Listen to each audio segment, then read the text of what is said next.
का वोटर है तो ये जानकारी उनके लिए बहुत बहुत जरूरी है। चुनाव आयोग ने सिर नाम का एक नया अभियान शुरू किया है जो सीधे तौर पर वोट देने के अधिकार से जुड़ा हुआ है। चलिए इसे जरा समझते हैं। देखिए, ये अभियान 2 फेज में होगा। पहला फेज 4 नवंबर 2025 से शुरू होगा, जिसमें बूथ लेवल ऑफिसर्स यानी बीएलओज घर घर आकर वोटर्स की जानकारी को वेरीफाई करेंगे। अब इस पूरी प्रक्रिया का जो आधार है वो बहुत सरल है।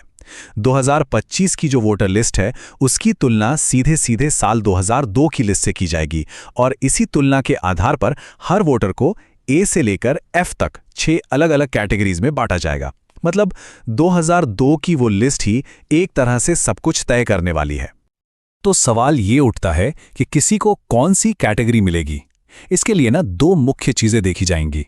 पहली, वोटर की उम्र, और दूसरी, 2002 की वोटर लिस्ट में उनके परिवार का नाम है या नहीं। ठीक है, तो सबसे पहले ग्रुप को देखते हैं। ये वो लोग हैं जिनकी उम्र 38 साल या उससे ज्यादा है, यानी जिनका जन्म 1 जुलाई 1987 को या उससे पहले हुआ है। अगर उनका नाम 2002 की लिस्ट में मिल जाता है तो उन्हें रखा जाएगा कैटेगरी ए में, और अगर नाम नहीं मिलता तो उन्हें डाल दिया जाएगा कैटेगरी बी में। एकदम सीधा सा हिसाब है। अच्छा, अब आते हैं दूसरे एज ग्रुप पर। यह है 22 से 38 साल के वोटर्स, जिनका जन्म 2 जुलाई 1987 से 2 दिसंबर 2004 के बीच हुआ है। अगर इनके माता या पिता दोनों में से किसी एक का भी नाम 2002 की सूची में है तो उन्हें मिलेगी कैटेगरी सी। लेकिन अगर माता पिता दोनों में से किसी का भी नाम उस लिस्ट में नहीं है तो फिर उन्हें कैटेगरी डी में रखा जाएगा। और आखिर में बात करते हैं सबसे यंग वोटर्स की, यानी 18 से 21 साल के वोटर्स की। यहां पर नियम थोड़े और सख्त हैं। इन्हें कैटेगरी ई में आने के लिए माता और पिता दोनों का नाम 2002 की लिस्ट में होना जरूरी है। अगर एक का भी नाम नहीं मिला तो उन्हें सीधे कैटेगरी एफ में डाल दिया जाएगा। तो ये जो A B C D categories हैं, इनका आखिर मतलब क्या है? इसका जवाब मिलता है हमें दूसरे फेज में। आपकी कैटेगरी ही ये तय करेगी कि आपको अपना वोट देने का अधिकार बनाए रखने के लिए कौन से और कितने डॉक्यूमेंट्स जमा करने पड़ेंगे, और कुछ मामलों में अपना वोट देने का अधिकार बचाने के लिए इतने डॉक्यूमेंट्स तक देने पड़ सकते हैं।